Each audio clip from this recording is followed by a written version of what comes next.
اس وقت پورے عالم پر ایک وبا کی وجہ سے، ایک لاک ڈاؤن کی وجہ سے بہت بڑی آفت اور مصیبت آئی ہوئی ہے، اور معیشت کے حوالے سے ساری دنیا پریشان ہے۔ بڑی بڑی اکانومیز جو ہیں وہ بیٹھ رہی ہیں، اور ساری دنیا میں اب لاک ڈاؤن کے مقابلے میں لاک کو ڈاؤن کرنے کی باتیں ہو رہی ہیں، اور یہ کہ بھائی اب معیشت کا پہیہ چلنا چاہیے۔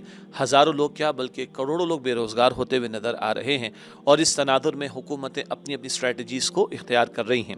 ہم مسلمان ہیں، ہمارا یہ ایمان ہے کہ رازق اللہ سبحانہ و تعالیٰ کی ذات ہے، اور اسباب اختیار کرنے چاہیے۔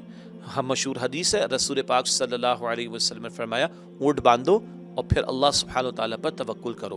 تو اونٹ باندھ لیجئے، چاہے رسی چھوٹی ہو، موٹی ہو، پرانی ہو، نئی ہو، شہر کی بنی ہوئی ہو، دیہات کی بنی ہوئی ہو، پلاسٹک کی ہو، بٹی ہوئی رسی ہو، رسی تو باندھو جیسی بھی باندھ سکتے ہو۔ توکل کس کی ذات پر ہو؟ اللہ سبحانہ و تعالیٰ کی ذات پر۔ ہم بھی پاکستان میں دیکھتے ہیں اکنامک کرائسس نظر آ رہے ہیں، بڑی بڑی اکانومیز ہٹ ہو گئی ہیں، تو بہرحال ظاہر کے اسباب کے تحت تو ہماری اکانومی ایک بڑی مختصر اکانومی ہے دنیا کی بڑی بڑی اکانومیز کے مقابلے میں۔ لیکن آپ نے سنا ہوگا، میں نے بھی پڑھا اور سنا ہے کہ دنیا کے بہت سارے ممالک نے سود کی شرح صفر کر دی اپنے ملکوں کے اندر۔ ایسا ہی ہے نا؟ دنیا کے بہت سارے غیر مسلم ممالک نے سود کی شرح کو زیرو کر دیا ہے، اور ہمارے عجیب معاملات ہیں کہ ہماری حکومتوں نے یہ اعلان کیا، فیڈرل گورنمنٹ نے بھی، اسٹیٹ بینک آف پاکستان نے بھی اعلان کر دیا کہ صاحب جن لوگوں کے ملازمین ہیں اور جن کی فیکٹریز ہیں، جن کے کاروبار ہیں، اگر ان کو اپنے ملازمین کو تنخواہیں دینی ہیں تو کم و بیش، شاید اگر میں غلط ہوں گا تو اصلاح کر لیں گے بعد میں انشاءاللہ، کہ 5% سود پر آپ ہم سے قرضہ لے لیں، اور یہ کرائیٹیریا ہے، 5% سود پر آپ ہم سے قرضہ لیں اور اپنے ملازمین کی تنخواہیں ادا کر دیں۔ انا للہ و انا الیہ راجعون۔ اب نہیں سدھریں گے تو کب سدھریں گے؟ اب نہیں باز آئیں گے تو کب باز آئیں گے؟ اور مسلمان ہیں بھائی، لیکن اللہ اور اس کے رسول سے جنگ چھوڑنے کو تیار نہیں۔ غیر مسلموں نے سود کے معاملات کو زیرو کر دیا، اور ہم قرآن پڑھتے رہے، رمضان شریف میں سنتے رہے۔ جی قرآن کیا فرماتا ہے؟ فَإِن لَمْ تَفْعَلُوا فَأْذَنُوا بِحَرْبٍ مِّنَ اللَّهِ وَرَسُولِهِ۔ اگر یہ سود کے لین دین اور سود کے معاملات کو نہیں چھوڑتے تو پھر اللہ تعالیٰ اور اس کے رسول صلی اللہ علیہ وآلہ وسلم سے جنگ کے لیے تیار ہو جاؤ۔ استغفر اللہ۔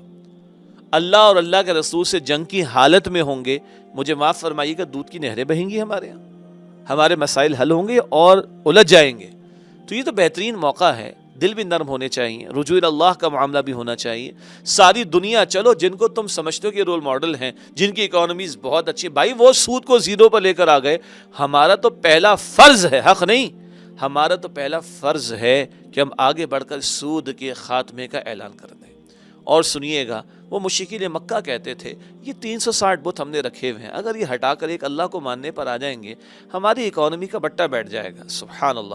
اللہ تعالیٰ نے اس کا جواب دیا ہے، تم پہلے 360 کو پوچھتے تھے، شرک کرتے تھے، اللہ کے گھر میں تم نے گندگی مچا رکھی تھی، اللہ کھلاتا رہا، الذی اطعمہم من جوع وآمنہم من خوف، بھوک میں کھلاتا رہا اور خوف سے تمہیں امن دیتا رہا۔ جب تم ایک اللہ کی ماننے پر آ جاؤ گے تو اللہ تمہیں بھوکا مار دے گا کیا؟ استغفر اللہ۔ وہ ایک سجدہ جسے تو گراں سمجھتا ہے، 1000 سجدوں سے دیتا ہے آدمی کو نجات۔ تو میں تو ہمارے حکمرانوں سے ریکویسٹ کروں گا، بھائی ریکویسٹ ہی کر سکتے ہیں، ہمارے ہاتھ میں تو کچھ ہے، اختیار تو نہیں ہے۔ اللہ کے بندو، لوٹو اللہ کی طرف، پلٹو اللہ تعالیٰ کی طرف، یہ ایک بڑا بولڈ سٹیپ تو لو، یہ جنگ تو ختم کرو اللہ تعالیٰ اور اس کے رسول صلی اللہ علیہ وآلہ وسلم سے۔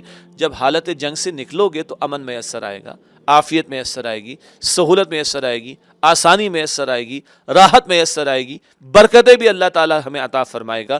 یہ تو بہترین موقع ہے، ساری دنیا سمجھ رہی کہ سود سے بربادی ہے تو وہ زیرو پر آ گئے ہیں۔ تو ہمارا تو پہلا فرض ہے، جو ملک ہم نے اسلام کے نام پر لیا، کتاب و سنت کے نام پر لیا، آئین میں لکھا کوئی قانون سازی قرآن و سنت کے خلاف نہیں ہوگی، تو یہ تو پہلا فرض ہمارا بنتا ہے کہ اس کے خاتمے کا معاملہ کریں۔ تو انشاءاللہ دیکھیے اللہ تعالیٰ کی رحمتیں ہمارے شامل حال ہوں گی۔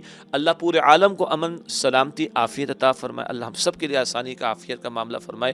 جو بھی مشکلات میں گھرے ہوئے لوگ ہیں، ہم تو دعا کریں گے اللہ سب کے لیے آسانی فرمائے، مگر دوا بھی تو کرے نا، اور دوا کرنے والوں کے پاس، جن کے پاس اختیار ہے، بس وہ تو ایک سگنیچر سے معاملہ ختم کر سکتے ہیں، تو کیوں نہ اللہ اور اس کے رسول سے جنگ ختم کر کے حالت امن میں آنے کی ہم کوشش کریں۔ اللہ تعالی ہم اس کی توفیق عطا فرمائے۔